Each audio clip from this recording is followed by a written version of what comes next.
Africa isn't merely our ancestral homeland, it is the cradle of humanity. But how can we believe this claim? The evidence lies within the African soil. We've unearthed bones of Homo sapiens across Africa, leaving no doubt about its role as our birthplace. The deeper we delve into these rock layers, the more traces of Homo sapiens we uncover compared to the other parts of the world. Africa's archaeological treasures span from the fossil-rich Great Rift Valley to the stunning rock art of the Sahara, each piece serving as a testament to our shared heritage. As we journey from Africa's heart to the land of the pharaohs, ancient Egypt, we find roots of civilization stretching deep into the African continent, reflected in the art, customs, and deities of ancient Egyptians. Fascinating discoveries from the Great Rift Valley, such as the ancient hominid fossils in Ethiopia and Kenya, give us invaluable insights into our early evolution. So, it's clear that our journey as species is firmly rooted in the African landscape.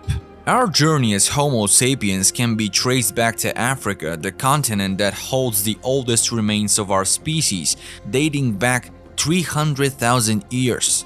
This tells us that our human saga truly began amidst the vast and diverse landscapes of Africa, carrying not only our oldest fossils, but also the genetic imprints of our shared heritage. Consider Lucy, the renowned 3.2 million year old fossil discovered in 1974 in Ethiopia. This find transformed our understanding of human evolution. Lucy, belonging to the species Australopithecus afarensis, provided key insight into our evolutionary stages. She combined both human and ape-like features, symbolizing a transition between our primate ancestors and modern humans. The well-preserved skeleton allowed us to study her anatomy, affirming bipedalism, a significant milestone in our evolution, and further cementing Africa as humanity's cradle. Also rooted in Ethiopia, the place where Lucy was found is the Ethiopian traditional religion. Predating the arrival of Christianity and Islam by millennia, this belief system encompasses a range of spiritual beliefs and practices deeply ingrained in Ethiopian culture. Characterized by a profound connection to nature, ancestral worship, and belief in supernatural forces, this faith incorporates elements of animism. Rituals and ceremonies are performed at sacred sites, aiming to appease and receive blessings from ancestral spirits and deities. This religious practice further underscores Ethiopia's pivotal role in the narrative of human history. The Ethiopian religion is not a uniform belief system but a conglomerate of a diverse regional customs. Its practice varies among ethnic groups, each adding their unique cultural elements. Despite a decline due to the spread of Christianity and Islam, the faith continues to hold significance, especially in rural areas where traditional customs thrive. The Aksumite Empire, present-day Ethiopia, practiced a polytheistic faith known as Aksumite religion. This belief system, evolving from the Bronze Age to antiquity, involved a pantheon of deities, with Mahrum associated with the sky, rain, fertility, and stars as the supreme god. The Aksumite kings were seen as a direct descendants of Mahrum, cementing their divine legitimacy. Alongside deity worship, ancestor veneration played a key role in their practices. The faith significantly influenced the political and cultural aspects of the empire, evident in erected temples and celebratory rituals. However, the distinct Aksumite religion faded as Christianity and Islam took hold. The pre-dynastic Nubian religion of ancient Sudan is lesser known but provides fascinating insights through archaeological evidence and historical accounts. It bore several similarities with the ancient Egyptian religion, suggesting a considerable cultural and religious exchange. Their pantheons reflected shared deities, and religious iconography often displayed analogous motifs such as lions, bulls, and snakes. Notably, the Nubian and Egyptian religions also shared sacred symbols, such as the ankh, symbolizing eternal life. The Nubian burial practices, especially in the Karma culture, mirror the Egyptian tradition, featuring pyramid-like structures and tombs. Both the Nubian and Egyptian cultures shared a belief in the afterlife and provided grave goods for the deceased.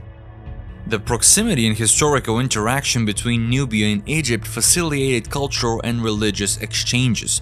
This is evident in the adoption of religious practices and titles by the rulers from both civilizations. The depth of these influences varied depending on the historical period and specific cultures involved. Dadun, a lion-headed god symbolizing strength and protection, played a significant role in ancient Nubian religion, associated with wealth, prosperity, and agricultural fertility.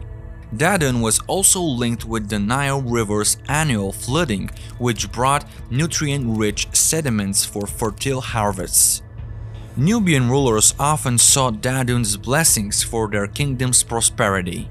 Despite the decline of the kingdom of Kush, the advent of Christianity and Islam, remnants of Dadun's worship are seen in archaeological remains and inscriptions.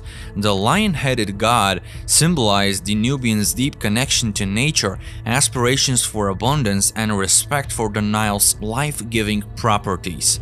The worship of Didun, the lion-headed Nubian god, represented the pursuit of prosperity and well-being for the ancient Nubian communities. Today, Didun symbolizes the rich spiritual traditions of ancient Nubia.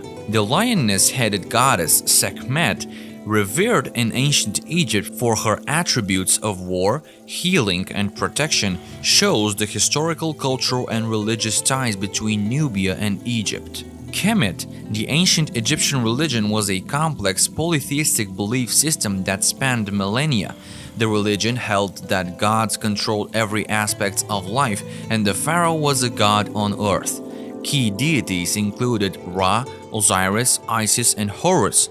The Egyptians believed in afterlife where the soul would be judged and, if found worthy, granted eternal life. Archaeologists have found some of the world's oldest structures in Wadi Alpha, modern-day Sudan, previously known as Upper Egypt, exemplifying the antiquity of the region's civilizations. They've uncovered structures in Wadi Alpha, Sudan, dating to 1,000 years BCE. These simple dwellings, consisting of oval depressions lined with sandstone slabs, served as mobile homes for ancient hunter-gatherers. The Egyptian concept of Mat, representing cosmic order, is comparable to Dinka beliefs, showing shared spiritual ideas before Egypt's centralized dynastic rule beginning around 3100 BCE. The Egyptian Book of the Dead illustrates a ceremony where the deceased's actions are judged in the afterlife, a practice rooted in the concept of Maut. This may have influenced the idea of destiny or maktub in Islam, yet Islam wasn't the first monotheistic faith in Africa. The Atenist movement, or the worship of the Aten, emerged in the 14th century BCE under Pharaoh Akhenaten, marking a departure from Egypt's traditional polytheism. Aten, a sun deity, was elevated to the status of the sole god by Akhenaten, who even changed his name to honor the deity. His motivations for the shift are unclear, but might involve personal belief or political ambition. Akhenaten relocated the capital to a new city and centralized worship around Aden, closing other temples. His monotheistic reforms, however, failed after his death. After his death, his son Tutankhamun reversed the Atenist reforms, restoring the traditional polytheistic worship and erasing most Atenist influences.